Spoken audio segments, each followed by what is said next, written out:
Welcome to the Panic Button, everyone. I'm Nina. Today we're going to be reacting to a video by Warren Smith where he is reacting to a professor exposing pretentious leftist star in front of his own audience.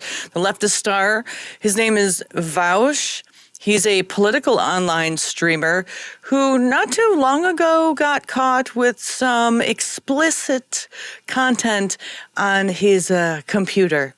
And I can't really go into that because we're not 30 seconds into this video yet. So look it up. Anyway, let's get into the video and let's have a few chuckles, shall we? Okay. This is an absolute masterclass. It's one of the best demonstrations of how to dismantle postmodern thinking I've ever seen. Vaush is a predominant left-wing YouTuber. He brings on this professor. He didn't realize he has a PhD in philosophy. He's absolutely outmatched here. You said all of these views are incoherent. You said there's no coherent concept of gender. Is that right? Did I get you right there? You will not find me a definition of gender that is 100% consistent and all-encompassing and has no flaws in it. There are no such things. It can't be found. He has no idea what he's getting into. He doesn't know who this guy is, and he quickly finds himself absolutely overwhelmed. Okay, so then it sounds like your view entails there are no women, because there's no true definition of woman. No, not at all. Right? There are plenty of social constructions that I think have meaning and serve utility, even if there are no consistencies to it. This goes so badly for him. It has become famous, and it is known today as the trans water debate, and you will see why. He uses a simple question about H2O to demonstrate how nonsensical this postmodern thinking is.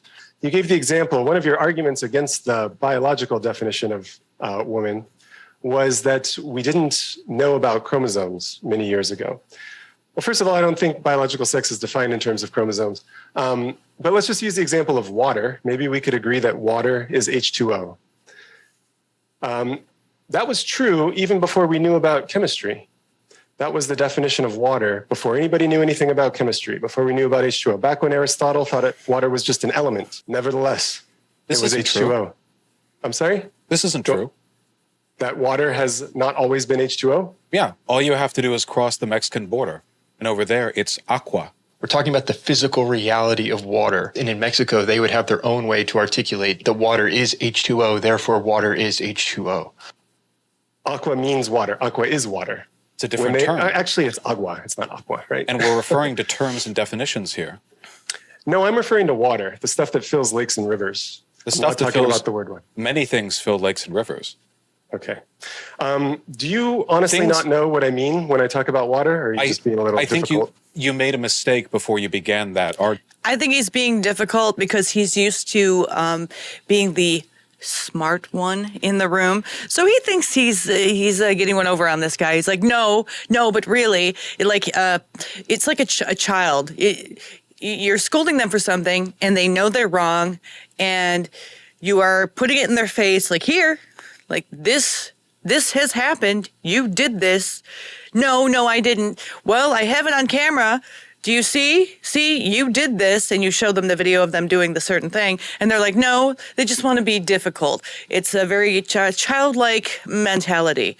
When there's a guy like this who spends most of his time 24/7 in his room by himself, online, it's not surprising how, when you're picking and choosing who you can debate, how you can begin to think that you're the smartest one in the echo chamber. But once you have started to debate people who are outside of that echo chamber who you're not aware of, it's not surprising that those people can mop the floor with you because you have reached outside the echo chamber of retards and into the real world of people who are actually intelligent, unlike yourself. Argument, which is that you said just because people didn't always know something, it doesn't mean that it can't be true. But that can't be the case when we're talking about definitions. What do we use language for? We use it to actually map onto the fabric of reality. Otherwise, we would not be able to communicate anything real. Do you not think water is H2O? And that's another reason why a lot of people don't trust Democrats when it comes to certain things like women's rights and things like that, because a lot of people will hear Democrats being like, we're for women's rights and bodily autonomy, and a lot of people will say, well, what do you mean by women? Like, I can't trust that you, who say you're for women's rights, are actually for women's rights because you can't even define what women is. You think men can be women. So are you really for women, or are you only for your definition of what woman is, which is everybody, anyone who identifies as a woman, which means that you're not in defense of biological women, you're in defense of anyone who identifies as a woman. So really, you are not for supporting and defending the rights of women. And so people begin to not trust that side of the fence and anything they stand for when it comes to certain things like women, because definitions actually do matter. So that's where communication between normal people and people like Vaush and Democrats who can't define women, that's where the communication completely gets lost, and then no one can communicate with them. Because if I can't trust that you know what a woman is because you think it's anyone who identifies as a woman, then I can't trust that you're actually for women's rights. So definitions actually really do matter when it comes to communication and connecting with people. And that's why I think Democrats have really, really lost the plot and really lost any sort of communication with people who are outside of their echo chamber. Definitions do matter a lot. And if you're always trying to win the debate instead of trying to actually communicate and get a point across by really defining things by how they are, well, then you're really just communicating with nobody except for people in your echo chamber. And that's not a lot of people. That group of people is actually dwindling more and more every day because when it comes down to it, people are sick of the bullshit. I think we've come up with a term to describe what we refer to as water. There are, of course, other cultures that have had... I agree with you. We came up with a term to talk about water. That term is water. And we came up with terms to talk about hydrogen and oxygen. But here's a sentence. Water is H2O. You know what those terms mean. Now think about what idea is expressed by the words. What's the thought that's expressed? We could express it in many different languages. Now think about the thought that's expressed by that sentence. That's true, isn't it? The thought that is expressed by the sentences. Water is H2O. What do you think? And it was long before we got here, long before water has always been H2O. Well, ice, of course, is also H2O, but water is what we define it as within a given, state. Ice is also water. It's not liquid water. And this is where it gets embarrassing. This is the clip that has gone viral. You might say it's trans water. A bit of a difference, but fundamentally very similar. Okay. So you're resisting me on the claim that water is H2O. Let me try a different one. I'm resisting you on definitional prescriptivism. I think that we have... I'm not prescribing any definitions. I'm just saying water is H2O, true or false. And it sounds like you're reluctant to say true. No, I agree. I agree that water... And we refer to H2O as water, colloquially. Yeah, of course. I'm fine with that. So water is H2O. Ice cubes are trans water. Ice cubes are trans water. So an ice cube, so wait. So a water identifies as super cold to where it freezes and becomes a solid liquid. So in order for the water to be an ice cube, it has to identify into an ice cube. Or it's transitioning, but you need the help of the temperature of the environment in order for water to become ice. So it's not identifying as ice. The environment is making it ice. So it's transitioning into a different form of water, but it's still water. It's still a different form of water. Just like a trans woman is just a different form of man. Okay, I think I'm following along now. Oh, yeah. And it was H2O long before humans came along. Well, water wasn't a concept back then. I know, but nevertheless, water was there. Even before the word molecule was invented, molecules existed. Actually, water's never been a concept. Water's always been a molecule. We have a concept of water, but the concept is not itself water. Vaush is just talking about language, the social construct of language. This professor is talking about the fabric of reality. The fabric of reality is that water has always been water. even before the word water was ever created. A man will always be a man, even before the word man was ever created. And a man in a dress could identify as an ice cube, like water becomes an ice cube, but an ice cube will still be water, just like a man in a dress will still be a man. Okay, all right. Gotcha. Interesting debate these two are having. And postmodernists just dismiss the fabric of reality entirely, as you're seeing here. These are socially constructed. But they dismiss the fabric of reality only when it's convenient for them. But when it's inconvenient for them, like the fabric of reality, a car is coming at you. Now, we could define a car coming at you. Is a car just taking a stroll while you are in the way? But the car is speeding towards you and it's going to hit you. Now, if the car hits you, you could just say that the car has given you a more aggressive cuddle, but it doesn't matter how we define the car hitting you. The reality is that the car is going to hit you and kill you, and that's the reality. So a hard cuddle from a car hitting you could be verbalized as the car is giving you a hard cuddle, an aggressive cuddle. But when it comes down to it, the words don't matter in the situation because the car is going to hit you and kill you, and that's the reality. So no matter how you define or verbalize it, the reality is still always going to be the reality. Voila. After all, you just said it's still fundamentally water, but we're talking about a different molecular shape. Now, that's because you've arbitrarily branched these two within a category that because there's a relationship between them. But that's a social phenomenon. Mm-hmm. The universe doesn't give a shit whether you refer to heavy water as water or some other, molecule entirely. It's utterly indifferent to your perception of reality. Exactly. That is the entire point here. Your categorizations or definitions, they're going to either be valid or invalid. A lot of people, when it comes down to definitional games, they start doing this, well, these things are these things. And we have a lot of power over that. And that is very revealing. We can arbitrarily change the language that we use to map onto the fabric of objective truth. And it's just a game of power. I mean, that's pretty much postmodernism in a nutshell right there. How do we feel about the claim that gold is atomic number 79? Would you agree with that, or are you skeptical of that too? I think that's how we refer to it as, sure. If you suffer from bloating or gut health, you probably know the drill. You try and eat healthy versus milk and antimicrobial peptides that work in harmony. We're going to tell them that you heard about it here. So gold has been around for a long time, long before the word gold came on the scene. Gold predates the word gold.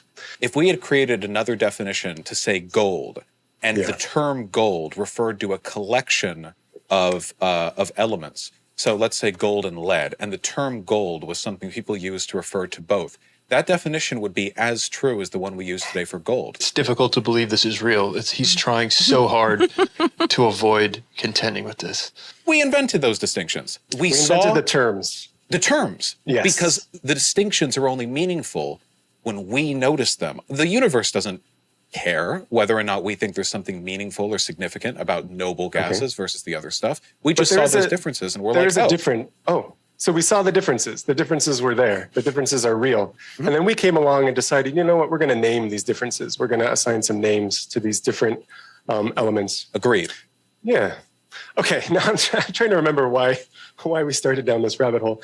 It's similar to mathematics. A mathematician does not invent a mathematical theory. He's making an observation of the fabric of reality and making it possible to articulate, then enters knowledge and allows other mathematicians to come along and build upon that theory.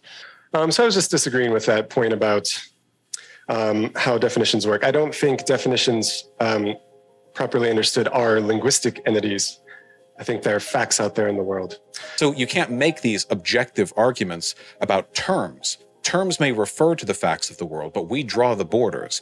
Yes, but we can test the terms to see if they are valid, whether or not they accurately map on to reality or not. That's what science is. How do you evolve a theory without disproving it? How do you disprove a theory without it anchoring to objective truth? What exactly is wrong with the definition that women are adult human females? You believe in adults, you believe in humans, and you believe in females.